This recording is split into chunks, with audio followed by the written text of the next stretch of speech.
Welcome to the DevReady Podcast. Joining me on the DevReady Podcast today, I have Mark McPherson. For those of you who are listening for the first time, I'm meeting Mark for the first time today as well, and all of us are going to learn a bit more about him and then have a conversation about difficult conversations that you sort of need to have in business, and hopefully we don't have one.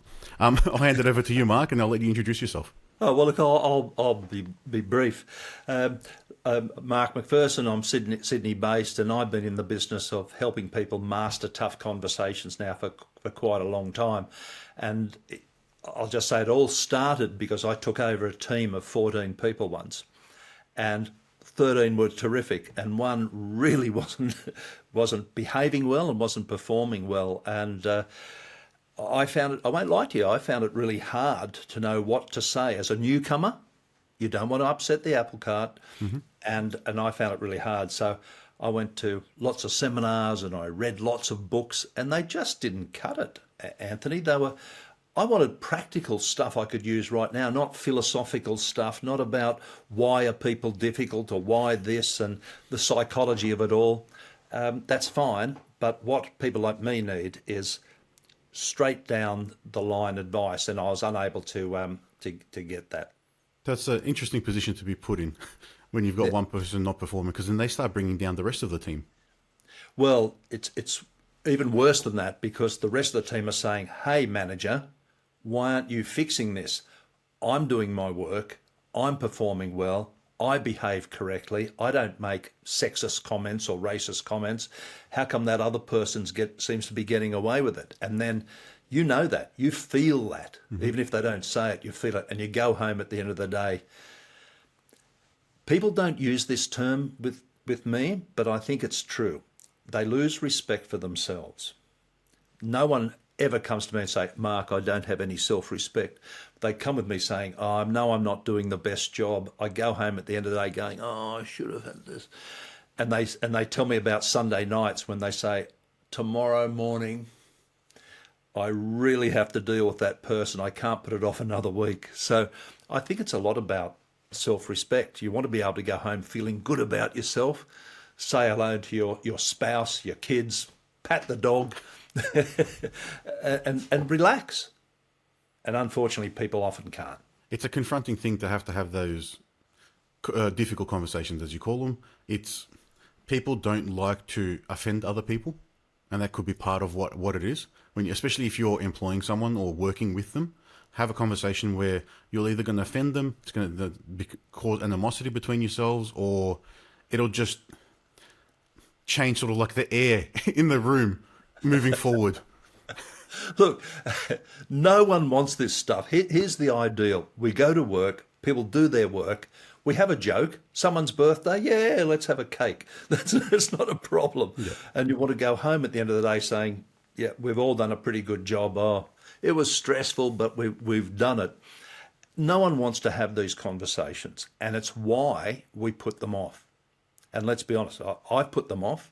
Who wants to have them?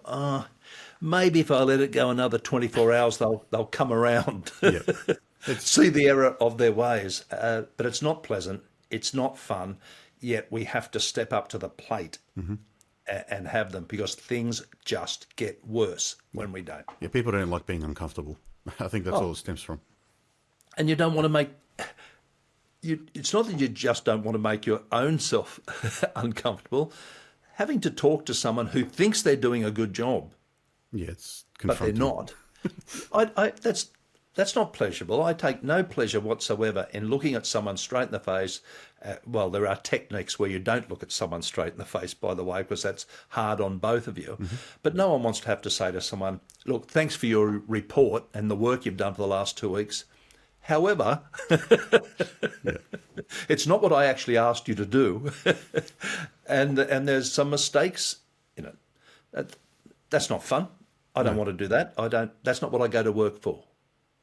Yeah, so those manager positions are sometimes probably the ones that have to experience that a bit more, because when you're managing the team, they don't have the responsibility to deal with that, but it is affecting them. Absolutely. And I deal with a lot of managers who are new managers.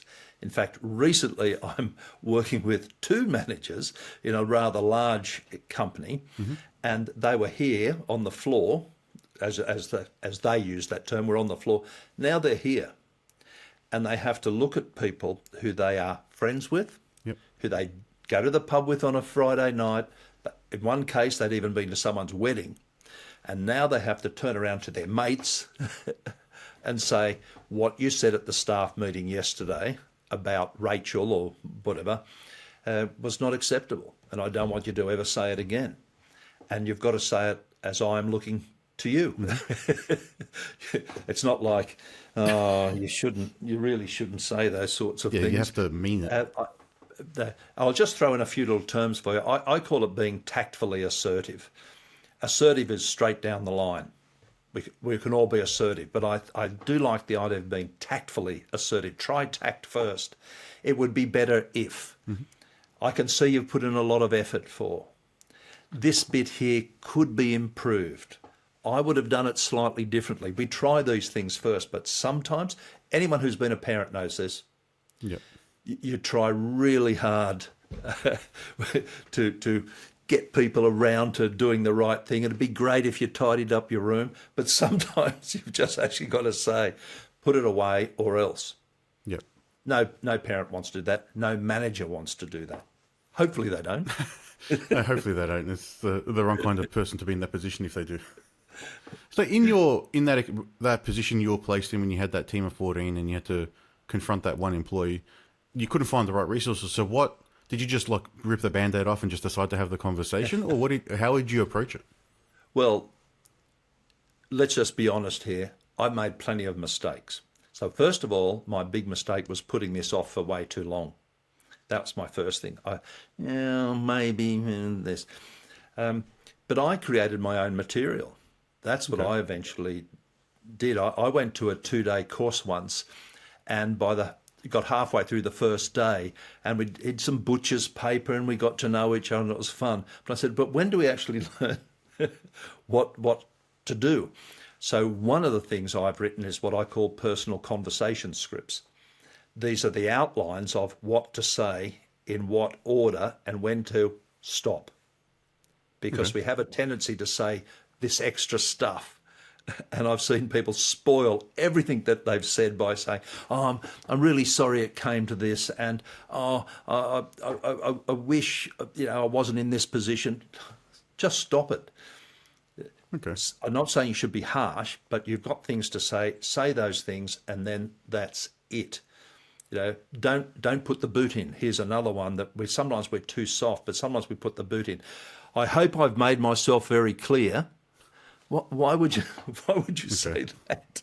Yeah, true. It's a bit aggressive, or well, it doesn't add anything, Yeah. except it does take things away. Oh, and now you're saying, not only have you told me my work's no good, you're now telling me I'm hard of hearing. So it's just another dig. It's a bit of a dig, and I think it's unnecessary. So, yes, I wrote these things that I call personal conversation scripts, but you have to tailor them to yourself. And I go a step further. You have to personalise them, because the way I speak, I'm 71 now, by the way, so the way I speak and the way I was brought up, in the culture I was brought up, is not the way other people speak. And it's about where you live. It's not your ethnic culture, so to speak. It's everything. So, yeah, we have to tailor them. But I like the script, so It's just. And then, as I like to out. say, Anthony, and then you zip it. Zip it. Yes, there's no point just adding extra things or just trying to make further points once you've made the main point. Well, you've raised another issue about once you've made the main point. My experience is make it one point. People want to say, oh, and another thing. Oh, Yeah, and then it just starts turning into like... and another thing. The other day, so the person who's listening to you, the person you are, for lack of a better expression, bawling out, they get confused, and I feel for them. Now, are you talking about my report now, or are we talking about something I said at the staff meeting, or are you now talking about I was apparently late 2 weeks ago? So you start bringing up that's another little tip. Just, if you can, I'm not saying it's always possible, but if you can, just make it, correct one thing at a time. Mm-hmm. If it's their report writing, if it's their language, if it's their lateness to work, just make it one thing. It makes it. It's not just a difficult conversation at that point. It feels like you're attacking them if you just keep going and digging in with points, and then they're going to get on the offensive. They won't actually take the message that you're trying to share with them on the one critical point that you were meant to just be discussing. You are spot on, because if you want to fight with a truly difficult person, just say stuff like, and another thing, and and don't just say it. But lean in, Yep. and go like this, and another thing. It's rarely helpful, and you get into discussions, and there's a whole nother topic we'll talk about in a few minutes about what language we should use. One of the things, as I was saying, I'm into writing personal conversation scripts for people, and that to me is a great basis, because people often don't know what to say, and they say things. And here's a little example of one of the things that people will say. Our language, no matter what language it is, it's rich. There's lots of things we can use to describe behaviour. So someone a little while ago, and I keep using this, I think it's a great example, said, I've got someone on my team who's belligerent. And I said, can you not tell them that? and the reason why is that that's not a fact. What people do is we describe behaviour. We look at behaviour and we think, well, oh, that's belligerent, that's disrespectful. And it may well be. That's not the point. The point is that once you say to somebody, oh, you're being disrespectful, I just think of a teenager, oh, how am I? And then you have to explain what you mean. Mm-hmm. So you may as well just cut to the chase and not get into a debate or even an argument. Oh, I'm not disrespectful, you're disrespectful. What about Bill? He's disrespectful. Just get rid of that and just stick to the actual facts. Yesterday at the staff meeting, I'll just say Bill for no particular reason. Yesterday at the staff, sorry to all those Bills out there, that yesterday at the staff meeting, Bill, we had a female presenter get up to speak, and you said, oh, not another woman, or whatever it happens to be, right? I'm just using that as an example. Yep. Stick to the facts. That's what you said. That's not acceptable. That's not appropriate. That's not satisfactory. It's against the rules, whatever it happens to be. Stick to the actual behaviour. Then there's not a debate, unless they deny actually saying it, which is always possible. But once you say, yesterday at the staff meeting, you were rude. Oh, what do you mean I was rude? Yes, you were definitely rude, Bill. Well, what are you talking about? And then they think you're just vague and silly and going on about stuff. And the last thing you ever want when you have these conversations with a member of staff or anyone is for them to go away and go, I have no idea what he was talking about.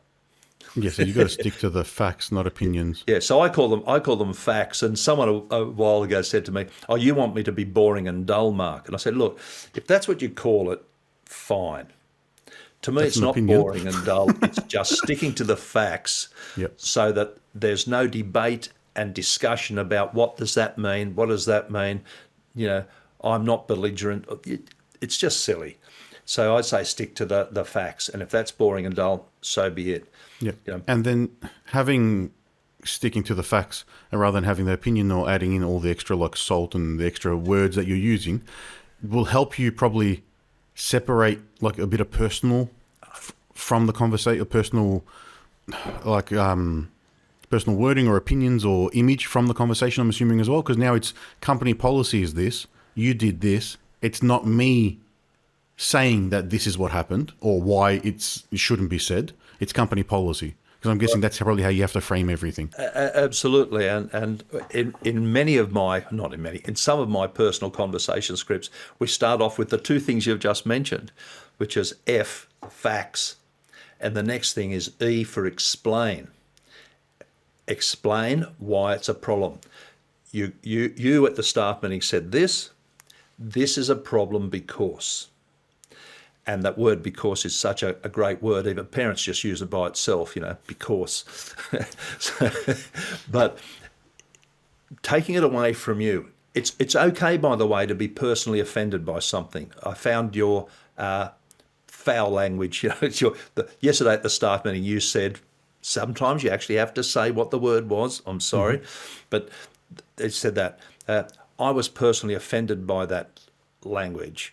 And it says in our company policy that we need to keep our language respectful. Well, as much as I don't like that word, to me, that word was not respectful, and I don't want you to say it again.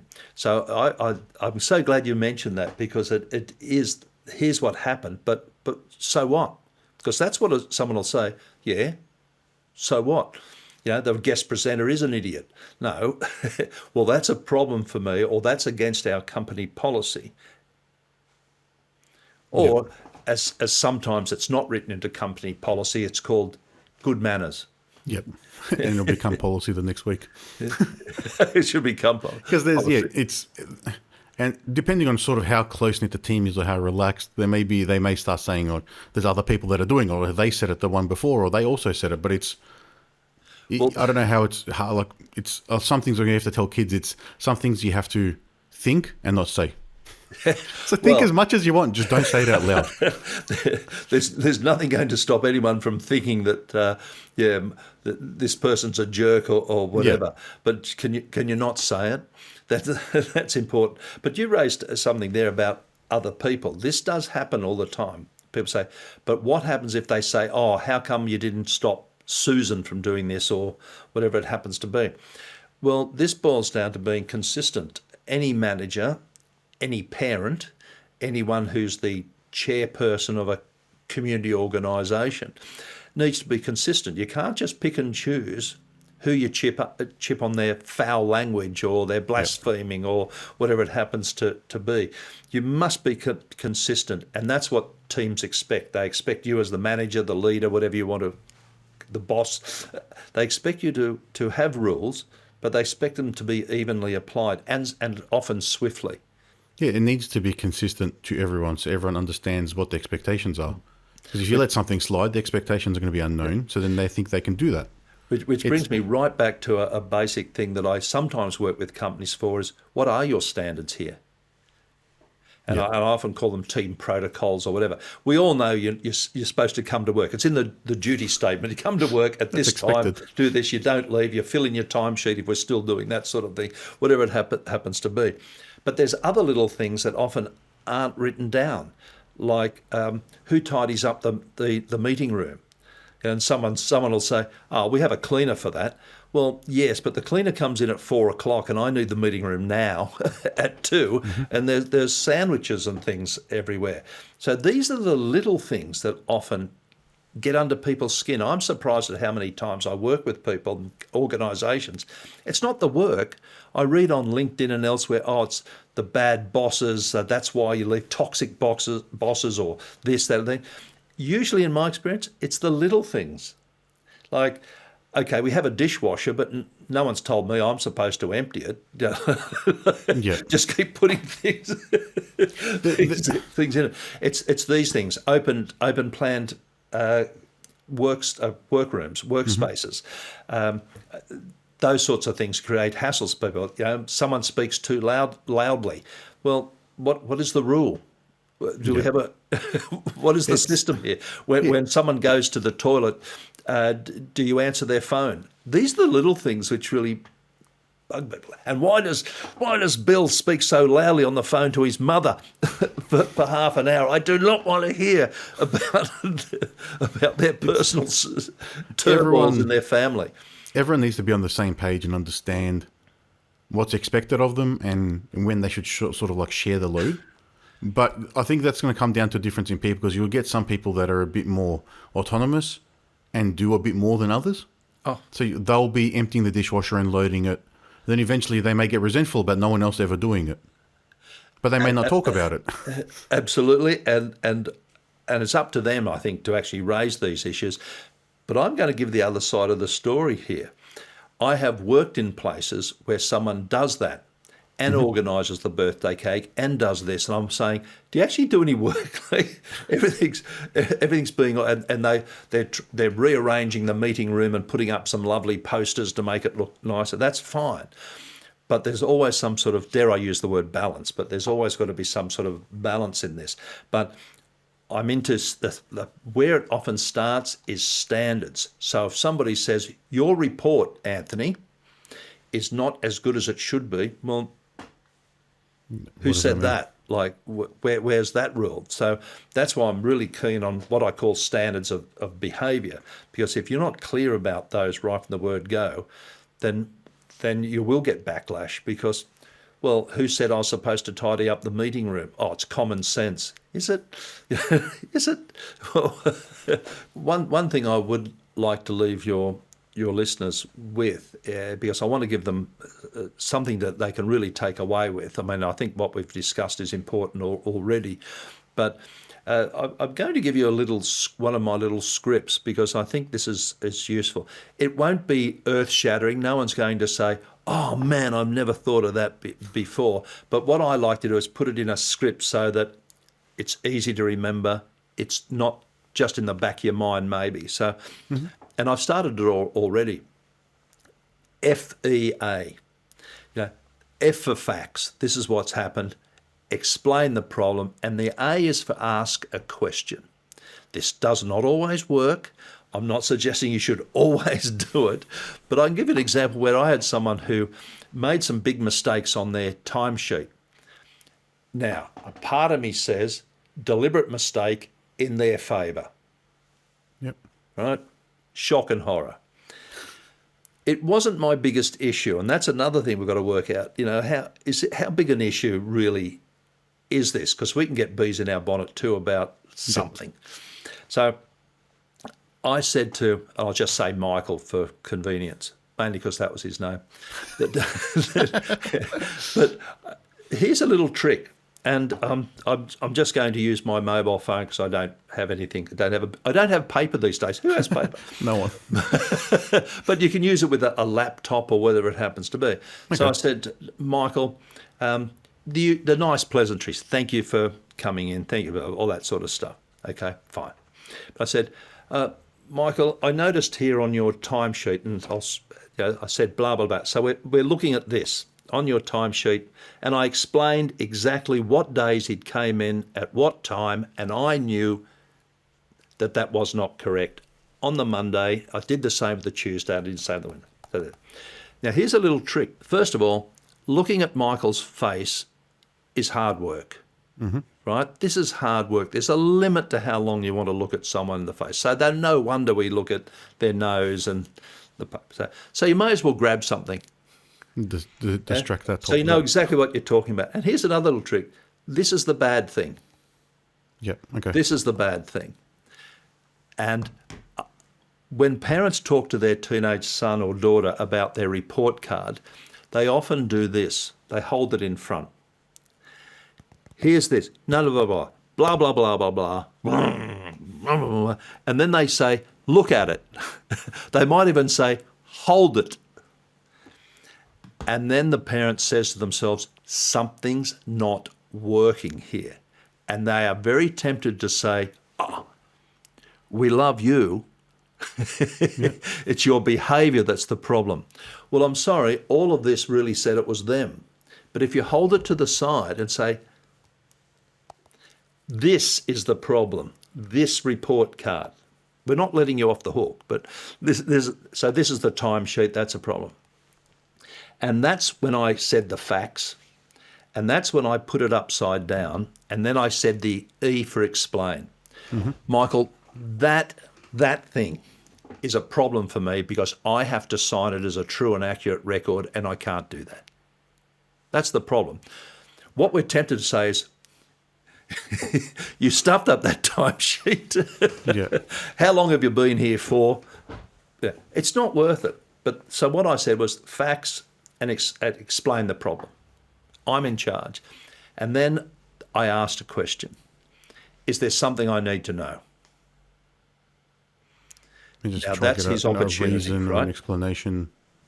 He could say anything he liked. This was not the biggest issue in my life. It really wasn't, 15 minutes on a timesheet. It was just, I had the obligation to actually deal something with it. So, but I could have asked another question. How do you think you and I can fix this? What do you think you can do now to make sure that's more accurate in future? There's all sorts of things.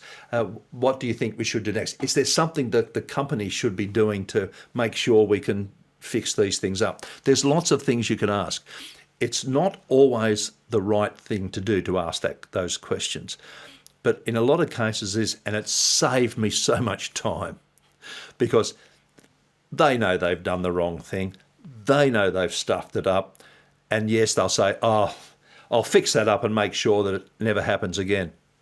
Beautiful. That's all. It's just avoid trying to sound like you're attacking them. I think that's cleanly and just very professionally talk to them and mention, stick to the facts, explain where the issue is, ask questions that can help them try and resolve the issue themselves. Because I'm guessing that's going to put some more ownership on them and help with it. In my experience, it's the best way to go. There's 3 questions you really need to ask before you have these conversations. I think you need to get the answers to them. Number 1 is, what is the actual problem? I deal with people all the time who don't know what the problem is. Oh, they're just always hopeless. You know, really, I'm sorry. I had managers and people say this to me. Oh, they're always, you know, they're such a know-all. I don't know what that. It's not going to cut it at a disciplinary meeting to say they're a know-all. You've got to be a lot clearer than that. So exactly what is the problem? What's happened and what's the problem? But the second question is, what do you want the person to do? Because in every tough conversation, every difficult conversation you have at work or at home, it's to get the person to do something. And people often say to me, oh, I just wanted to get something off my chest. Sure. Don't expect the person to listen to if all you're doing is getting something off your chest. Or if you do, then all they have to do is go, anything else? Yep. What do you want the person to do? Because I guarantee it, if you think about it, in every one of these tough conversations, you want the person to do something, to fix the report, to not come to work late, to curtail their rude language, to fix up their timesheet, something, to tidy that teenage son. If you just want to bawl them out, go for it. But in the long run, what do you want them to do? You want them to be a better member, a team member of the house, if you like. Yeah, you want to improve behaviour and just have a better environment. You want to have a better relationship. Yeah. So work those. And my third question is always, is a tough conversation the best way of resolving this? The answer is often yes, but there are times when you can do things to stop it. And this will sound crazy, Anthony, but I actually had some adults I moved. Yep. Like I was in primary school. In fact, I wrote a LinkedIn post about this not that long ago, about are we in primary school? And what I wanted to say was, well, if you act like primary school kids, but you don't, because that's rude and inflammatory. Yep. But I moved them because talking to them was time consuming. It wasn't working. The easiest thing is to move both of you. And then one of them said, why should I have to move? It's all their fault. Oh. It sounds like you're dealing with you're just digging a hole for yourself. Yeah, some people just personalities clash and it doesn't get along, or they get along too well and then they're distracted. Well, all of these things can happen. You know, where's Susie and John? Oh, they're out having a cup of coffee. How many times do these people have to have a cup of coffee during the day? I guess if they're doing their work, it doesn't matter. But that's one little script. Yep. The FEA, but I'm going to give you another one, if that's okay. I mean, I'm in your hands. No, go for it. Is FEWER. Surprise, surprise. F and E is the same. So, yep. What I did with Michael after he failed I asked a question. By the way, he failed that by him coming back and saying, oh, I thought we were friends. I thought you wouldn't worry about a few minutes. I work harder than anyone else here. Wrong answer, Mike. I was really trying to let you off the hook here. And if he has got legitimate complaints about other people not working, believe me, I was happy to hear those. That's not a problem. But what I did with Michael was say, I do hear you, Michael. I get that. This is what I need from you. This timesheet, blah, blah, blah, blah, blah, it's a problem for me, and I don't care if he's heard it already. It's a problem because I put it down, I actually put it upside down. And then I said, what I want you to do, Michael, is to correct that and never make a mistake again. That's what I want. I want the person to do something. I don't want them to apologise. I don't want them to grovel to me. Although that would have been fun. That what I want. And then the next E is again explain. Why will that be a good thing? Now, you'd think as adults they don't need this. But unfortunately, it's just best to say it. This script, by the way, goes for about 26 seconds. It's not hard. But there's the facts. That's why. Explain the problem. This is what I want from you. And that'll be a good thing, Michael, because we'll never have to have this conversation again. That's it. I could have said, because you'll be abiding by the rules or whatever. That's it. The R is the rewards and penalties. I've got other things on my mind. So that's the reward. I'm not taking away anyone's pocket money. It's just making it everything you're expecting clear. If anyone's listening out there, all those links will be in the show notes, so then you'll be able to find a way to easily reach Mark. Once again, Mark, thank you for that. I'm sure those little scripts, I'm going to re-listen to that and just take note of them in my own notes and remember them for the future, because we all tend to put off those conversations, and 99.9% of the time it's better you do them sooner than later, but you don't want to. So I think I'm going to have a little bit of a perspective shift on that. So thank you.